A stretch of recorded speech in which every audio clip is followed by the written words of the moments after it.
Hey guys, what's up? This is Vinny Stevens here, and welcome to another video for my channel, and welcome to another episode of Vinyl Reviews. It's back after a short break. If you haven't checked out my last video where I did a kind of an announcement video for what's coming up in this channel over the next couple of weeks, go back and check that out. But before I start into this video, I kind of have to uh, say something that has been changed from what I said in in my announcement video. Um, I did say that I was going down to TSCC NI's event. I can't remember the name of it. This weekend, June the 8th, down to their event at Kyrgyzstan. Unfortunately, I am now not going because it is quite far from where I live, and yeah, it's quite far, and I have no way of getting down there. So fortunately, that's not happening. But this is happening since it is a bit closer and accessible to me. I am going to be going to a car dealership tomorrow. So as you know, and if you don't know, this year is Porsche as I call it, 70th anniversary. So tomorrow or on the 9th of June, depends when you are watching this video, they are doing kind of like, I don't know, it's like a sports car event with at their new showroom at Titanic Quarter in Belfast. So if you are from like Belfast or from the north of Ireland, Porsche last year used to be in a place called Boucher Road. So pretty much this is like, as I could describe it, it's like the Sunset Strip in LA, but instead of being like nightclubs and stuff, it's car dealerships like Ferrari, Maserati, Aston Martin, Jaguar, Land Rover. I'm trying to think who else is up there. I think BMW, Mercedes. I don't know who's all up there, but there is quite a load of um, car dealerships up there. So pretty much they moved from there last year down to a new building in Titanic Quarter. Audi did it. The Audi dealership who actually used to be up in Boucher's now moved down there as well, but they moved about a year and a half ago. So anyway, Porsche are doing an event tomorrow to celebrate the 70th anniversary. So I'm going up to that. I am going to be doing a video, but I don't know when it's coming out. I would put it up on the day I recorded it, but it would be quite a lot of work to do, since I do have a pretty chaotic life. I'd say this channel, I obviously will not have time to do it in the day, but it will be going up. So yeah, so that's what to come. I have probably said this loads of times so far, Noel Gallagher videos. I will get them up eventually. I just didn't have a chance. Just uh, what was I gonna say there? Didn't have a chance to get it done today because I was recording this video, and pretty much in my chaotic life, I had things to do. So that is pretty. I will get them up before the Liam Gallagher gang next weekend. So that is what to come. But anyway, back to vinyl reviews. Today we're going to be reviewing a band from America, from New York, that wears makeup. They're probably one of the biggest bands in America and probably in the World. We're going to be reviewing Love Gun, Love Gun. You know what? I'm not gonna do that again. So yes, we're gonna be reviewing Love Gun. Enough of me talking. Let's get into it. Pretty annoying not having my wee mouse that I use, but anyway, who are Kiss? So Kiss was an American rock band that was formed in New York City in January 1973. The band consists of Paul Stanley on lead vocals and rhythm guitar, Gene Simmons on lead vocals on some songs and bass, Ace Frehley on lead guitar and lead vocals on some songs, and Peter Criss on drums and lead vocals on some songs. The band is well known as for their face paint, which I am going to get to, their stage outfit, their over the top live performances, which has features such as fire breathing, blood spitting, smoking guitars, shooting rockets, levitating drum kits, and pyrotechnics. The band has gone through lineup changes, but Gene Simmons and Paul Stanley are only remaining original members. Peter Criss left the band in 1980, rejoined in 1986 until 2001, then rejoined a year later in 2002. Well, like left the band in 2001, and finally he rejoined the band a year later in 2002, and then finally left the band in 2004. Ace Frehley left the band in 1982, rejoined in 1996, and finally left in 2002. The makeup that the band have their own like personality of like a comic book style characters. Like Star Child is Paul Stanley, the Demon is Simmons, Space Ace is Frehley, and Catman is Criss. Since Frehley and Criss have left the band, their makeup is still worn by current members Tommy Farrer and Eric Singer, which has brought a lot of like arguments up with with fans. I'm not gonna get into all that because I don't really care about it. So anyway, album information. So Love Gun is the sixth studio album by the band. It was recorded in May 1977 and released on June 30th, 1977. The album was recorded at Record Plant Studios in New York City, obviously in the United States. It was produced by the band and Eddie Kramer, who is one of like top producers. He's worked with like the Beatles, David Bowie, Eric Clapton, Jimi Hendrix, The Kinks, obviously Kiss, Led Zeppelin, Rolling Stones, Carlos Santana, Anthrax, Whitesnake, and many more.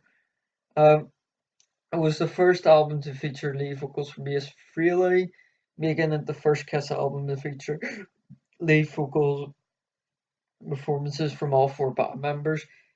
This was also the last studio album to feature Peter Criss on every song, as he was replaced by session drummer Anton Fig for all but one song on 1979's Dynasty, which is the next studio album. Love Gun was certificated platinum on June 30th, 1977. A cardboard Love Gun assembly, which was required, was included inside the album, which this one actually doesn't, along with Kiss merchandise order form, which this one actually doesn't.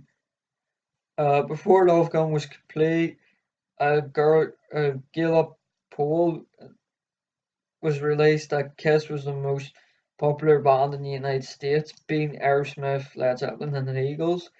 On April 26th, 27th, and 28th of 1977, Kiss recorded 3 shows at the LA Forum and released it for their next release, Alive 2, which I am going to be doing a live album, and to shorten it down, it's not Alive 2.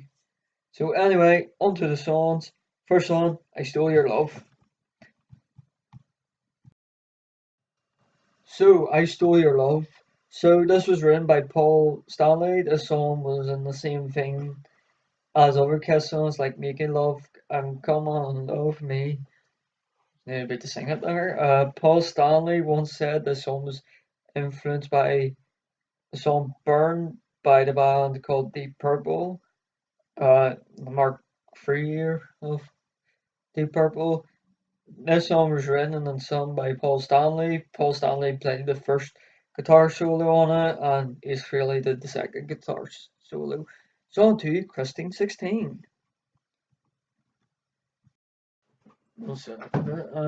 So Christine 16, this song was written and signed by Gene Simmons. Gene Simmons played the rhythm guitar on this song, and Eddie Kramer played the piano, which is the intro to the song. The all-known guitarist and the drummer Eddie and the drummer, who's unknown as well. Eddie and Alex Van Halen played on the demo of the song, as well as Got Love for Seagull. The lyrics have similar thing to Going Blind. A Lovercat song was featured on their second album, Hotter Than Hell, which both songs involve an older man falling in love with uh, younger girls. So now on to Shock Me. So Shock Me, this song was written and signed by Ace Frehley, as well as the guitar and bass parts on this song. This was the first song to have Ace do lead vocals, originally intended to be Jim Simmons to sing the song, but Gene encouraged Ace to sing in the studio. That Gene has claimed that it was to improve his vocals and help him reach the current pitch. The song was inspired by an event during the Rock and Roll Over tour, which was their promoting their last album before this, off the same tour name, when Ace suffered an electric shock on the 12th of December 1976, performed at a concert at Lakeland Civic Center in Lakeland, Florida. During the opening number, Ace had touched the metal staircase railing, which was ungrounded, which knocked him down to the ground, and the concert got delayed only by half an hour. The show did happen eventually. That night, Ace had actually claimed that he had lost feeling in his hand for the rest of that show. So on to Tomorrow and Tonight. So Tomorrow and Tonight. So this song was written to try and recapture the feeling of Rock and Roll All Night, which was on their third studio album, Dressed to Kill, but it never really reached the same success as the Rock and Roll All Night. A soundtrack recording of the song appeared on uh, Kiss's live album Alive 2, which I will be, as I said, I'll be reviewing the live album. This song was written and sung by Gene Simmons. So on to the title track, Love Gun. So Love Gun. So the title song of the album has been played on every Kiss tour since release. Stanley has said that it was one of his favorite Kiss songs. It was the first song Stanley wrote, arranged, and produced in its entirety, and it's also sung by Stanley as well. So on to Plaster Caster. So Plaster Caster. So this song was written and sung by Simmons. This song was inspired by a person called Clefta Plaster Caster, who was a former groupie and has done famous like castings of penises of rock stars such as Jimi Hendrix, as well as breasts of female musicians. Weird, but anyway, on to Then She Kissed Me. No, she didn't actually kiss me. Sorry, that was supposed to be a joke. But anyway, Then She Kissed Me. So this song was one of several gender reversed covers done by a band called Corner of the Crystals. The original 1963 version was called Then He Kissed Me, but on this cover it was signed by Paul Stanley, and this one was originally written by Jeff Buckley, Ali Greenwich, and Phil Spector. So now on to the cover. So the cover, I'm actually going to keep it in the plastic thing here. So I have to turn it around here. if you can see. So at the top, it's got the Kiss logo. Then in the sorry, it's a bit different on the camera. Left, you got the Casablanca record. Underneath, you've got the album Love Gun and Cats. And if I just move it up a bit, move back and leave that. So it looks like it's been set in some I don't know, like Roman type place, because you got the two big whatever you call those things, and like a big archway. So you've got like Ace on the left, Paul, Peter, and Jane. As you can see, they're wearing makeup. Their makeup. Uh, I'm not gonna go. These were the costumes that they wore for the Love Gun year. I'm not gonna get too much into it. Then pretty much you have all these like women like at the bottom with like white faces and red lipstick and stuff, all wearing black. So at the back again, it's kind of got the same feature, but the same kind of background. This one has had wherever it had been sitting, there's quite a lot like stains and stuff on it. So you've got as again same background. Then all at the top you have just like who was involved with the album. Down the middle you've got all the songs. Uh, Love Gun, Got Love for Shield, Tomorrow and Tonight. Christine 16, Almost Cuban, Pascal Castor Shocked Me, Then She Kissed Me, I Stole Your Love and Hooligan. Some of those songs on it are just uh, iconic. I don't know. I tried to look up what the two stars, if you can see it. To Then She Kissed Me and Hooligan. I don't know. I don't know what they were. Uh, and then at the bottom, it's just I don't know. Hologram and Casablanca records. So on to track listings. Track listings. So I actually own this album, digital copy of this album. So I'm going to do it similar to what I did with the Motorhead album. I'm going to put up what song it is, and I will have it playing in the background with a photo. So anyway, let's get on to it with it.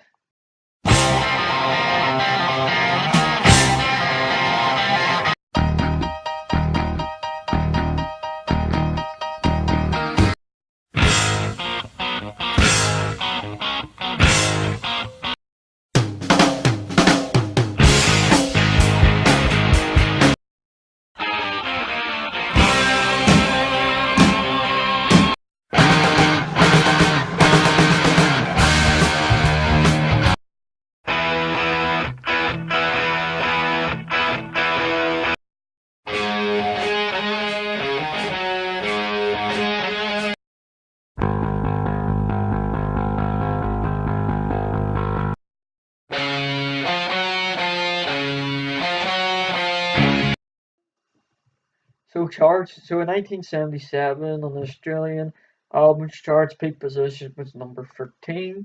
In the Canadian charts, it went to number 3. German album charts went to number 18. Japan's album chart, it went to number 2. And on their weekly charts, it stayed at number 8, I think, for 18 weeks. Swedish album charts, it went to number 6.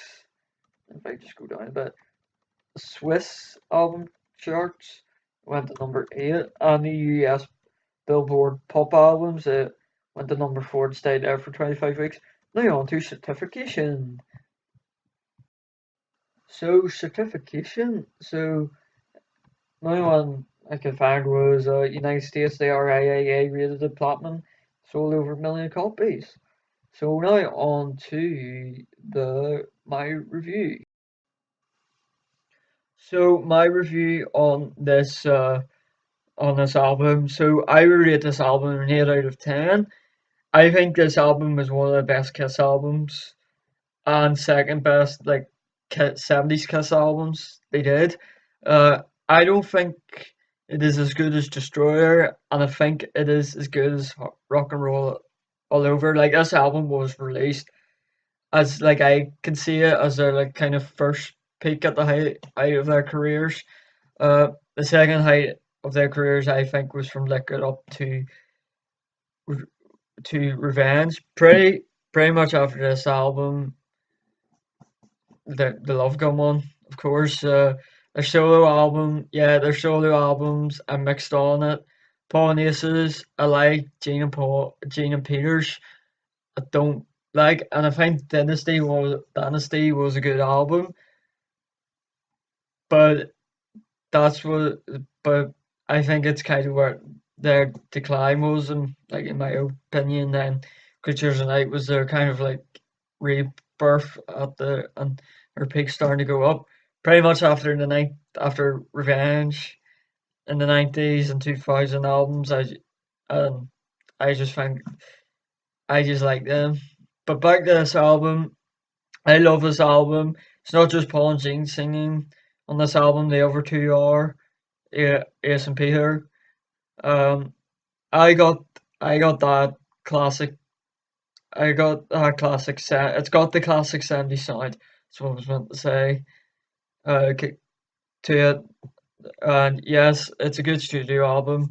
But the songs they did on this album sounds brilliant on a live too. It just takes it to a different level. They sound better live.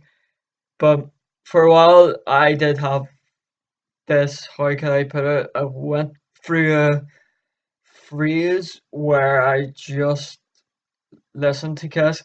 Even though I don't as much, and I still do have these um phrases and I've done in the past.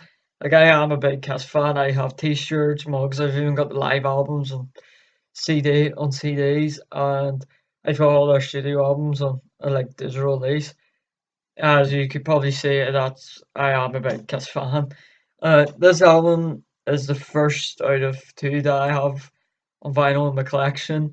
This is the only studio one I have on vinyl, and I think it just sounds better on vinyl. I think I may have just given a bit of a spoiler alert there, but anyway, how I got this album was towards the end of last year, just before Christmas. So in Belfast, which is the city near me, there's a market there called St George's Market. So there's a guy who's there every Sunday. If you are from the north of Ireland or from Belfast and you like vinyls, go and check him out. He's in St George's Market every Sunday, which obviously he sells vinyls. So I went there one Sunday. I have actually brought other albums off him as well. So anyway, went up one Sunday, started looking through like every vinyl I had, found this one in the 70s box, and got it for about under for 15 quid, which is about £15. I'm not gonna try and translate that into euros, dollars, yeah, whatever. Uh, so so this one is a used album, but it's been reconditioned, which isn't too bad for the price I got it. Most new vinyls the prices are much higher than that. This one actually is an original 1977. This is a 1984 like repress one. But all in all, I'm a huge Kiss fan and I love this album. Before I wrap this up, I kind of have forgot to record the cover and this bit. My review couldn't get it done all in the one day, so that's why I've kind of done it now. So anyway, I'm gonna wrap this video up. So yeah. So guys, hope you enjoyed this video. Don't forget to like and subscribe to this channel. So this video is going up late. I was meant to say, because this video has taken over now 3 days to record, because kind of got most of it done, and then I left a few things I needed to record other like things for this video, and then I've forgotten to do an outro for it, so that's why I'm doing it now. That's pretty much it. So I don't know. I will be getting an old Gallagher videos up as soon as possible. Probably since this video is going up late, probably most of them are now up. So the next video will probably be going up late because I am kind of the minute recording it and doing the script for it at the same time. It'll be for the next couple of ones. But anyway, next final review will be going down under to Australia. You probably know the band, it's AC/DC. And it's going to be one of probably the most iconic albums of all time. So don't forget to like and subscribe to this channel if you want to see that. And I guess see ya.